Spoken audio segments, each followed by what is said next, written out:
नमस्कार दोस्तों, आप सभी का विश्व भारती चैनल में बहुत बहुत स्वागत है। दोस्तों, हमने आपको पिछले वीडियो में बताया था कि किस तरह से ये पॉलिटिकल लीडर्स यानी राजनीतिक नेता ये पेट्रोल पंप का उपयोग या दुरुपयोग करके काले पैसे को सफेद पैसे में तब्दील करते हैं, यानी ब्लैक मनी को व्हाइट मनी में कैसे ये कन्वर्ट करते हैं, या फिर दूसरे शब्दों में कहा जाए तो किस तरीके से ये मनी लॉन्ड्रिंग करते हैं।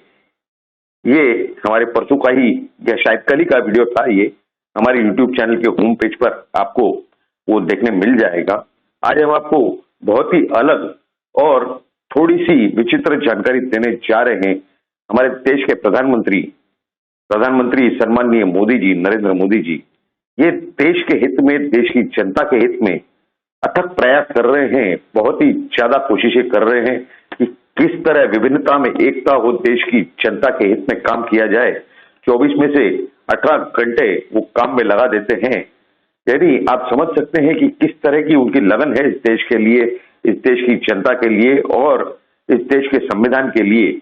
संविधान जो पूजनीय डॉक्टर बाबा साहेब अम्बेडकर जी ने बनाया था देश के हित में, देश की जनता के हित में, उस तरफ, उस दिशा में बहुत ही ज्यादा अच्छे कदम प्रधानमंत्री मोदी जी उठा रहे हैं। कई प्रकार की योजनाएं उन्होंने जनहित में जारी कर दी है, शुरू कर दी है। पिछले 7 सालों के अंदर ये आप सभी लोगों ने देखा होगा, सुना होगा, और उनके कार्य पद्धति आप सभी लोग जानते हैं, भली भांति जानते हैं। खैर, ये जो भी बात है, उनके काफी नजदीकी माने जाने वाले एक नेता हैं।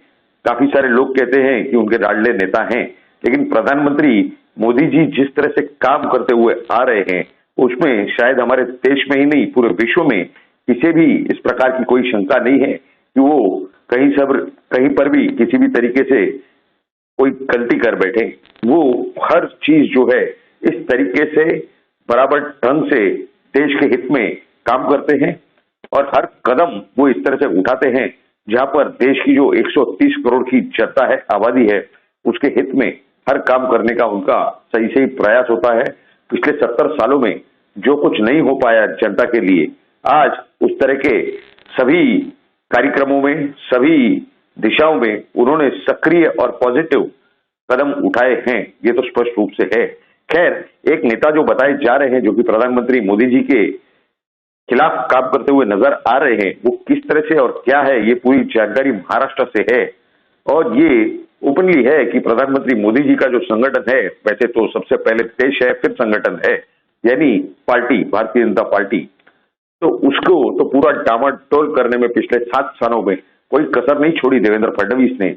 लेकिन आज वो जिस तरह से काम कर रहे हैं, उससे स्पष्ट रूप से दिखाई दे रहा है कि सिर्फ मैं और मैं, किस तरह से उनकी नीति है, नहीं है, ये तो आप तय कीजिए। सिर्फ जानकारियां आपके सामने रखना हमारा कर्तव्य बनता है, और वही काम हम आज इस वीडियो द्वारा आपके सामने करने जा रहे हैं।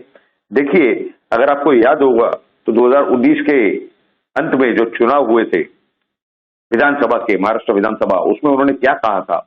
मी पुन्हा येणार यानी मैं वापस आऊंगा, हम वापस आएंगे नहीं, यानी संगठन भारतीय जनता पार्टी नहीं, या फिर युति जो गठबंधन था शिवसेना के साथ, वो मिलकर के हम वापस आएंगे, वो भी नहीं, सिर्फ मी पुन्हा येणार यानी सिर्फ मैं वापस आऊंगा। इस तरह का उनका बयान था, मैं वापस आऊंगा। खैर, वो तो सपनों के ऊपर उनके पानी फिर चुका है। उसके बावजूद उन्होंने उस दिशा में काम करने से अब तक खुद को रोका नहीं है। यानी सिर्फ सत्ता और लालच ये सब कुछ नहीं होता। क्या है जानकारी, हम आपको बता रहे हैं कि कल ही महाराष्ट्र विधानसभा में जो उनका बजट अधिवेशन हुआ, उन्होंने बहुत ज्यादा जोरदार धमाकेदार आवाज किया महाविकास आघाड़ी की सरकार के खिलाफ, उनके मुख्यमंत्री सम्माननीय उद्धव ठाकरे जी के खिलाफ। और सबसे महत्वपूर्ण अगर आपको बात बताई जाए कि जब उनके 12 विधायक सस्पेंड हुए थे, मामला सुप्रीम कोर्ट गया था, वहां के जो तालिका अध्यक्ष बताए जा रहे हैं विधानसभा के, उन्होंने सुप्रीम कोर्ट के उस आदेश को, सम्माननीय सर्वोच्च न्यायालय के उस आदेश को मानने से मना कर दिया था। उसके बावजूद उन्होंने कोई आंदोलन नहीं किया, कुछ नहीं किया। खैर, आज वो 12 विधायक जो सस्पेंड किए गए थे 1 साल के लिए, वो आज विधानसभा में उपस्थित दिखाई दिए थे, पाए गए थे। यानी सुप्रीम कोर्ट के ऑर्डर की मान्यता हो चुकी। लेकिन इन्होंने जिस तरह से राज्यपाल के ऊपर आक्षेप लगाए, आरोप लगाए, उस विषय में इन्होंने, देवेंद्र फडणवीस ने कुछ बयान नहीं दिया। उन्होंने क्या किया कि नवाब मलिक जो मंत्री अंदर हैं, उनके विषय में उन्होंने वहां पर कई सारे आरोप लगाए कि मंत्री ऐसी पहली बार हुआ है महाराष्ट्र के इतिहास में कि एक मंत्री जो है वो गिरफ्तार हो जाए लेकिन वो मंत्री पद नहीं छोड़े, अंदर रह करके वो मंत्री पद के साथ अंदर रहे। ये बिल्कुल संविधान के खिलाफ है। ये बात तो सही है, उनकी बात वो गलत नहीं है, लेकिन उनसे जो सवाल किए गए, ये सत्ताधारी महाविकास आघाड़ी की सरकार वहां पर वो इतने शातिर हैं कि उन्होंने जो सवाल किए उसके जवाब इन्हीं देवेंद्र फडणवीस के पास नहीं थे। क्या थे सवाल, ये भी समझना बेहद जरूरी है। उन्होंने कहा कि यही नवाब मलिक 2014 का चुनाव हार चुके थे उसी कुर्ला से, मुंबई से, और उसके बाद 2014 से लेकर के 2019 तक महाराष्ट्र में देवेंद्र फडणवीस की सरकार थी। उन्होंने उस समय उन्हें आर्थिक गुने विभाग का उपयोग करके क्यों इनके खिलाफ कार्रवाई नहीं की अगर इनका पाकिस्तान से दाऊद से संबंध था तो। दूसरा, तो केंद्र में भी भारतीय जनता पार्टी की प्रधानमंत्री नरेंद्र मोदी जी की सरकार है। इन्हीं नवाब मलिक के ऊपर उन्होंने क्यों 2014 से लेके अब तक कार्रवाई नहीं की। अब जो कार्रवाई की जा रही है वो राजनीतिक इरादे से की जा रही है और हम इस कार्रवाई को नहीं मानते। इसके लिए हम उनका जो त्याग पत्र है मंत्री पद से नवाब मलिक का, वो हम नहीं लेंगे। इस तरह की ये पूरी बहस इनकी चल रही थी। ये विधान भवन के कंपाउंड में, यानी जब ये विधानसभा के बाहर निकले तो दोनों तरफ अलग ही हंगामा था। एक तरफ ये विरोधी पक्ष नेता देवेंद्र फडणवीस ये अपने विधायकों को लेकर के वहां पर घोषणाबाजी कर रहे थे नवाब मलिक के खिलाफ, और दूसरी ओर वहां पर कांग्रेस, राष्ट्रवादी कांग्रेस और शिवसेना की महाविकास आघाड़ी की तीन अलग अलग साइज की सरकार के जो पहिए हैं, ये सब मिल करके ये राज्यपाल के खिलाफ वहां पर घोषणाबाजी, नारेबाजी करते हुए नजर आए। खैर, ये तो राजनीतिक मुद्दा हुआ, लेकिन अगर आपको और महत्वपूर्ण बात बता दे कि इन्हीं देवेंद्र फडणवीस ने जिस तरीके से काम किया है अब तक, अगर इनकी जगह पर महाराष्ट्र में गोपीनाथ मुंडे अगर होते, प्रमोद महाजन अगर होते, अगर वो जीवंत होते, जिंदा होते, तो अब तक तो कई बार संघर्ष यात्रा निकल चुकी होती पूरे महाराष्ट्र में पिछले 2-2.25 सालों के अंदर। जो हिम्मत इन देवेंद्र फडणवीस ने नहीं दिखाई, क्यों नहीं दिखाई? क्या इन्होंने ऐसे कुछ काले कारनामे करके रखे हैं? वो अलग मसला है कि पुणे में रश्मि शुक्ला जो आईपीएस ऑफिसर हैं, पूर्व कमिश्नर हैं, एक्स कमिश्नर सीआईडी की महाराष्ट्र की, उनके खिलाफ जो केस दर्ज किया गया है उसमें देवेंद्र फडणवीस का नाम नहीं है। अगर नाम होता तो ये एंटीसिपेटरी बेल ले लेते, लेकिन उनकी बयान उनका दर्ज करके, उनका स्टेटमेंट दर्ज करके उसमें देवेंद्र फडणवीस का नाम आने की पूरी संभावना है, क्योंकि क्लियरेंस पूरी उन्होंने दी थी। गृह मंत्रालय का जो चार्ज था वो उन्हीं के पास था मुख्यमंत्री के तौर पर 2014 से 2019 तक। इसके लिए दोषी वही पाने जाने हैं उसके अंदर, वो तो आगे का मसला है। लेकिन फिलहाल जब उनका नाम रिकॉर्ड पे आ जाएगा और जब पुलिस उन्हें पूछताछ के लिए बुलाएगी तो उस समय वो एंटीसिपेटरी बेल के लिए न्यायालय जाएंगे। तो जिस तरह से किरीट सोमैया के बेटे नील सोमैया की एंटीसिपेटरी बेल की अर्जी एप्लीकेशन रिजेक्ट हो रही है, क्यों? क्योंकि वो एफआईआर में आरोपी नहीं है। ये तो नारायण राणे के जैसे सुपुत्र, उनका भी नाम एफआईआर में नहीं था। तो इस तरह की ये पूरी परिस्थिति है। ये जो पूरी प्रक्रिया है इस महाविकास आघाड़ी के सरकार के समझ में आ चुकी है कि अगर किसे गिरफ्तार करना हो तो किस तरीके से किया जाना चाहिए ताकि उसे एंटीसिपेटरी बेल भी ना मिल पाए। ये एक अलग मसला है, लेकिन इसके अंदर समझने वाली बात यह है कि आज यानी 4 तारीख को, 4 फरवरी 2022 को एक बैठक हो रही है, हुई है। देवेंद्र फडणवीस ने मुंबई के अंदर भारतीय जनता पार्टी के सभी आघाड़ी यानी सेल हो, मोर्चा हो, युवा मोर्चा, महिला मोर्चा और उनकी सभी आघाड़ियों की एक बैठक बुलाई, जिसमें अपेक्षित थे मुंबई शहर के प्रमुख और उनके महासचिव वगैरह, और उसके नीचे जिला स्तर के सभी आघाड़ियों के, सेल के, मोर्चाओं के प्रमुख, और उसके नीचे तालुका यानी जिसे भारतीय जनता पार्टी में मंडल कहा जाता है, मंडल स्तर के सभी आघाड़ियों, सेल और मोर्चाओं के प्रमुख, और उसी तरह से वार्ड लेवल के भी सभी को अपेक्षित किया गया था। वहां पर यह निर्णय हुआ है कि आने वाले 9 तारीख को, जो बुधवार का दिन पड़ता है, उस दिन इस नवाब मलिक के विषय में पूरे मुंबई में मोर्चा निकालना है। खैर, 5 दिन पहले अगर आप कोई चीज तय कर रहे हो, हम आपको बता देते हैं, ये जो पूर्व मुख्यमंत्री हैं, अभी के विरोधी पक्ष नेता, इनका कोई अस्तित्व नहीं है जमीनी स्तर पर।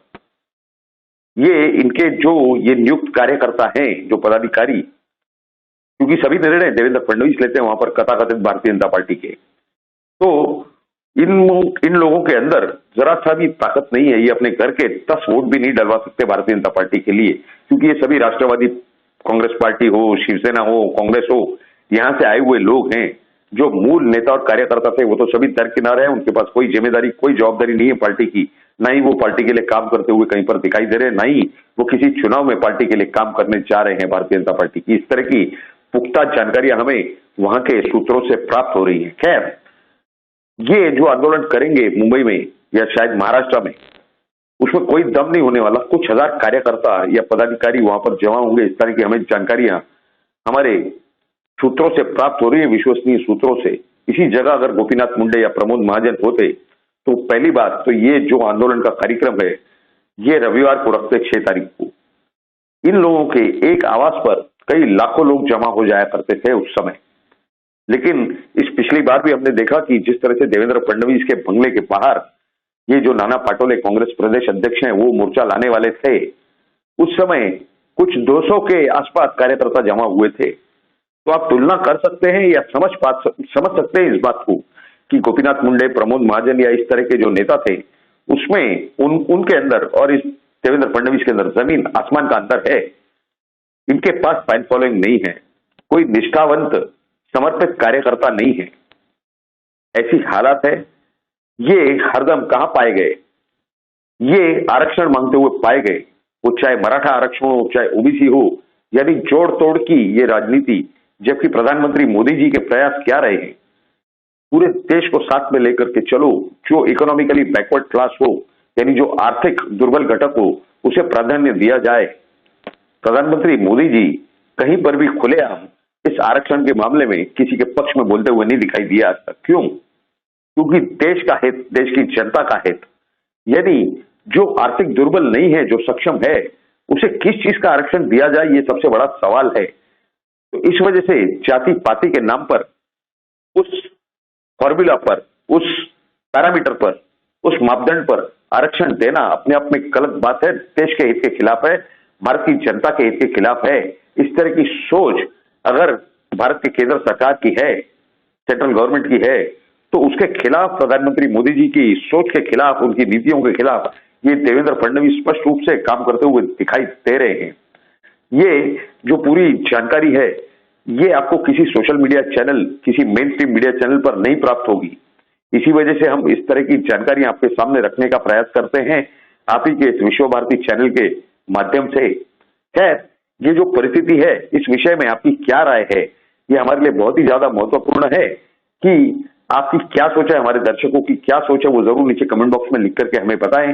दूसरी बात, अगर आपको ये पूरी जानकारी अच्छी लगी हो तो जरूर इस वीडियो को लाइक करें और ज्यादा से ज्यादा शेयर करें। ये आप ही का विश्व भारती चैनल है, इसे जरूर आप जल्द से जल्द सब्सक्राइब करें। आप सभी लोगों ने इस वीडियो को पूरा अंत तक देखा, इसके लिए आप सभी का बहुत बहुत धन्यवाद। भारत माता की जय। जय हिंद।